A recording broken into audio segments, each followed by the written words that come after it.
অবৈধ বালি পাচার বন্ধ করল সদাইপুর থানার পুলিশ। বালি ভর্তি 3টি ট্রাক্টর আটক। অবৈধভাবে বালি কয়লা পাচার নিয়ে মুখ্যমন্ত্রী মমতা বন্দ্যোপাধ্যায় ভার্চুয়ালি প্রশাসনিক মিটিং থেকে সরাসরি জেলা প্রশাসনের ওপর ক্ষোভ ব্যক্ত করেন। তারপর থেকেই জেলা প্রশাসনের উদ্যোগে বিভিন্ন বালিঘাট এলাকায় চলে জোর নজরদারি। এমনকি স্বয়ং জেলা শাসক পর্যন্ত গভীর রাতে বিভিন্ন বালিঘাট এলাকা পরিদর্শন করেন। পাশাপাশি অবৈধভাবে বালি ভর্তি ডাম্পার বা ওভারলোডিং গাড়ি আটক করার নির্দেশ দেন, যার প্রেক্ষিতে জেলা জুড়ে শুরু হয়েছে জোর নজরদারি।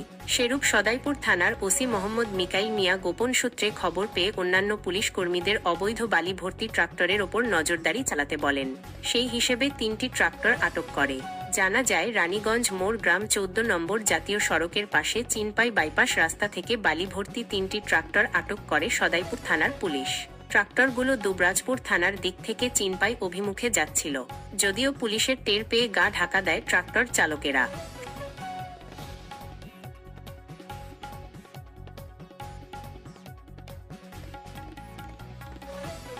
সদাইপুর থেকে শেখ রিয়াজউদ্দিনের রিপোর্ট, বীরভূমি বার্তা।